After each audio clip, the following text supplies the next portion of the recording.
On vient de voir dans les deux vidéos précédentes les principaux symptômes de carence avec une description de chacune.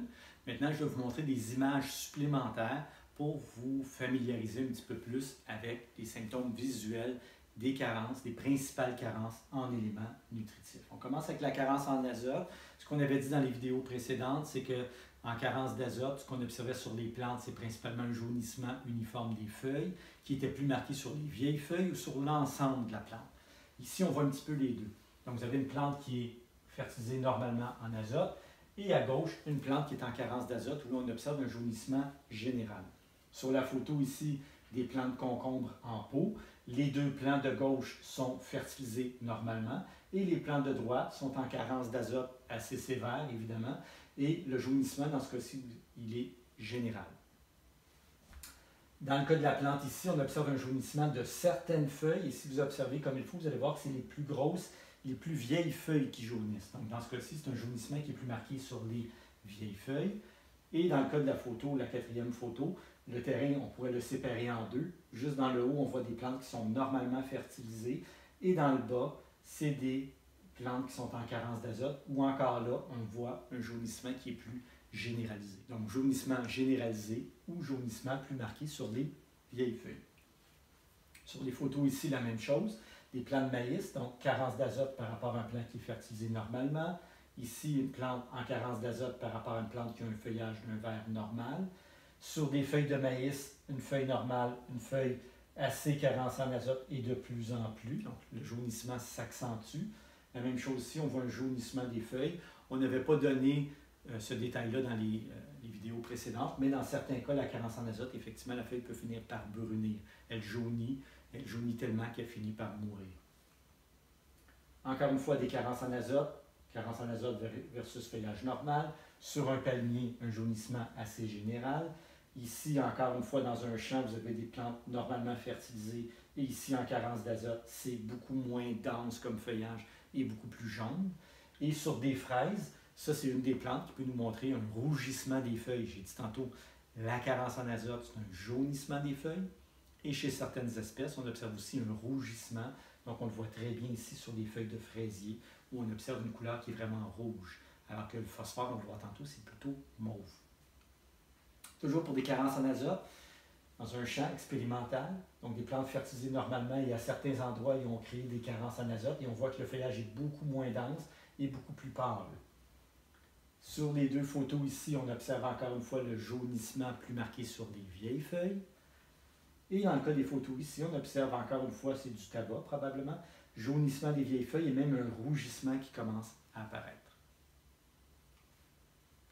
Carence en phosphore maintenant. On avait dit que pour la carence en phosphore, on pouvait observer une teinte violacée ou mauve, souvent sous les vieilles feuilles. Donc on le voit sur des plants de tomates, c'est très marqué. On voit la teinte violacée qui est très accentuée.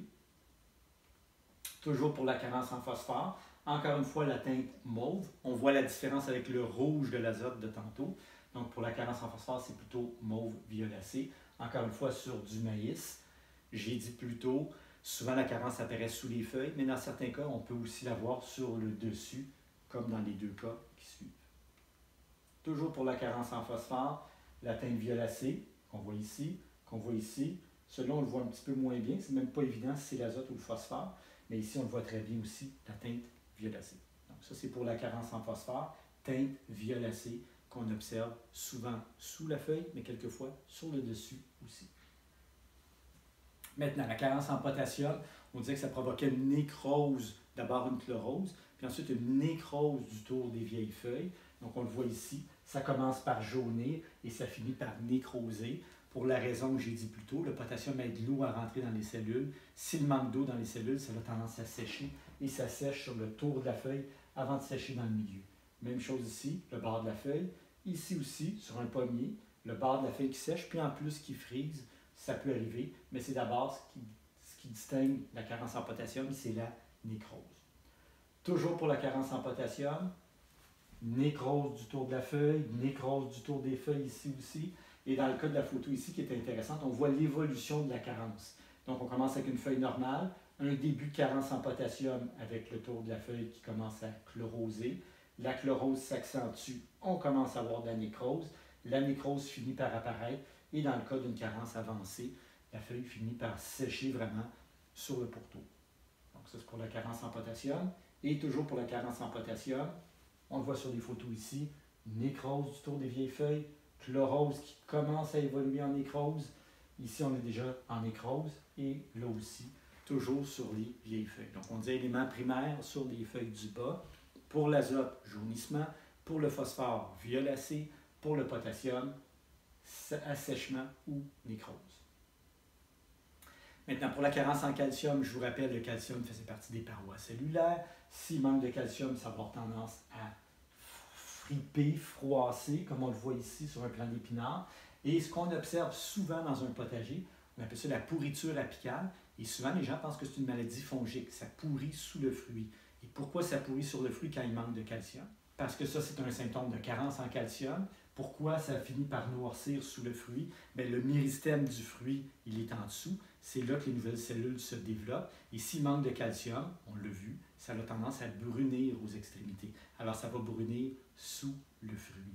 Donc, la pourriture apicale, ce n'est pas une maladie fongique, c'est une carence en calcium qui est provoquée par le brunissement des méristèmes et le méristème du fruit, il est sous le fruit. Donc, ça, c'est très fréquent, on voit ça beaucoup dans les potagers. Toujours pour la carence en calcium, le froissement des feuilles qui sont plutôt fripées, et le bout des jeunes feuilles qui a tendance à sécher. On le voit très bien sur des fraisiers ici. Autre photo de carence en calcium, les feuilles froissées encore une fois ou qui sont mal formées et ce dont j'ai parlé il y a quelques minutes, la pourriture apicale, donc sous la tomate, le brunissement ou l'assèchement sous le fruit. Généralement, ce qui est recommandé pour des gens qui ont des plants de tomates dans leur potager puis qui observent de la pourriture apicale comme ça, c'est d'ajouter de la chaux ou de la cendre de bois qui sont des bonnes sources de calcium. L'autre cause possible d'une carence en calcium, c'est tout simplement un arrosage qui est insuffisant. Les tomates se développent très très vite.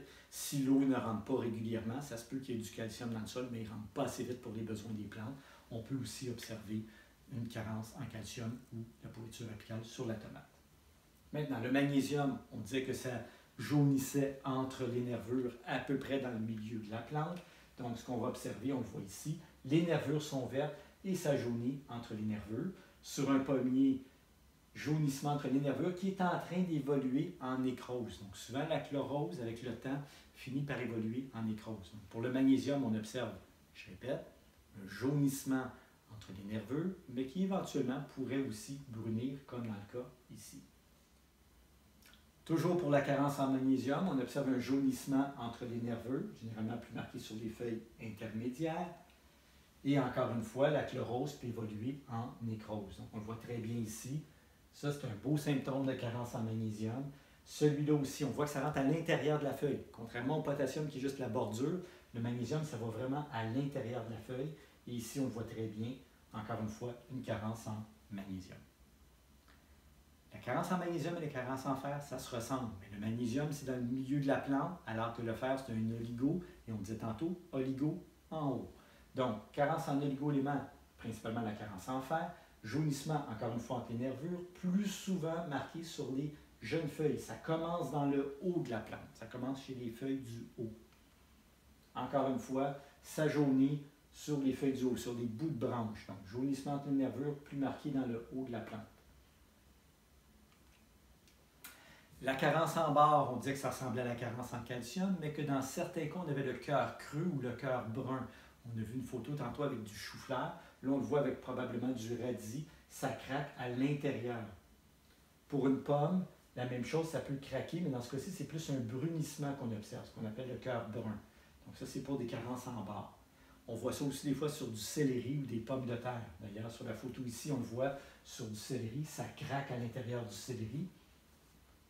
Et ici, à l'intérieur du brocoli, donc encore une fois, un craquement.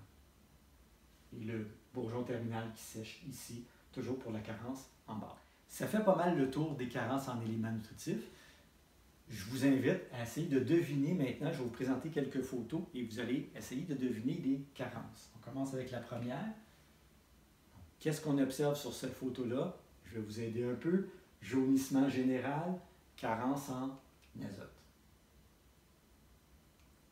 Sur cette photo-là, Le tour de la feuille qui a tendance à brunir n'est pas très clair, la photo, là, mais ça a tendance à nécroser sur le tour des feuilles, des vieilles feuilles. Donc, c'est la carence en, c'est la carence en potassium. Troisième photo, jaunissement entre les nervures. Ça, c'est une feuille de tomate qui a été prise dans le milieu de la plante. Ce n'est pas plusieurs feuilles, hein, c'est une feuille composée.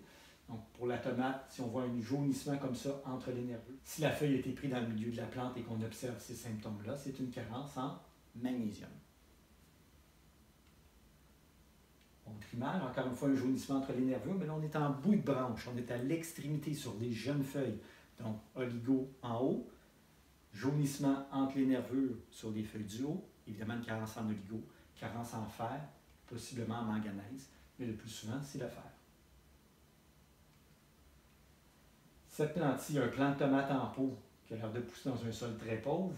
La plante, elle est chétive, elle ne se développe pas beaucoup. Il y a du jaune, il y a même un petit peu de rouge qu'on voit à travers.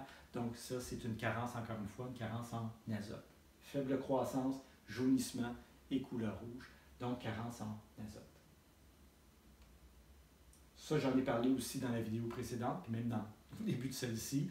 Donc la pourriture apicale, ça brunit sous le fruit.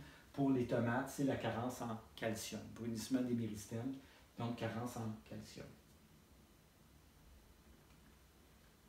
La carence la plus fréquente, celle qu'on voit le plus souvent en fertilisation, je disais le jaunissement des vieilles feuilles avec un ralentissement de la croissance. Donc on voit la plante ici, le feuillage du haut, il est très beau. C'est vraiment les vieilles feuilles qui ont tendance à jaunir. Donc encore une fois, une carence en azote.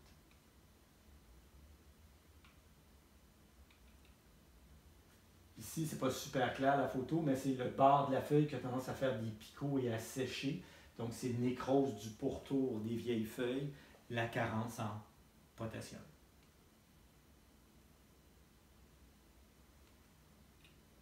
Sur une vigne, on voit une couleur particulière, donc la teinte violacée sur les vieilles feuilles. La teinte violacée, encore une fois, c'est typique d'une carence en phosphore. Donc, carence en phosphore. Ce qu'on observe sur cette plante-là, on dit feuilles du centre et du bas. Encore une fois, un jaunissement entre les nervures, un jaunissement qui évolue en nécrose. Feuilles du centre et feuilles du bas, jaunies entre les nervures, donc la carence en magnésium.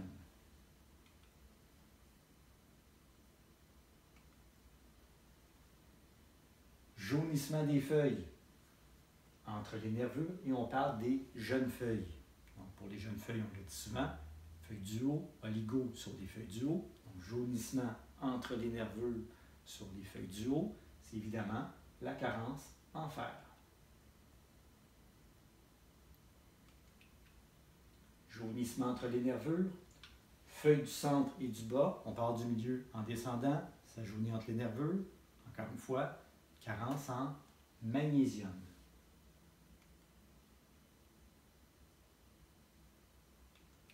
Et la dernière, un jaunissement qui est général, l'ensemble des plantes qui jaunissent en début de croissance, ça a l'air d'être des plantes de tomates semées à l'intérieur, donc un jaunissement qui est uniforme, une croissance faible, c'est encore une fois la carence la plus fréquente, celle qu'on voit le plus souvent, la carence en azote. Alors voilà pour les images des symptômes de carence les plus fréquents en horticulture.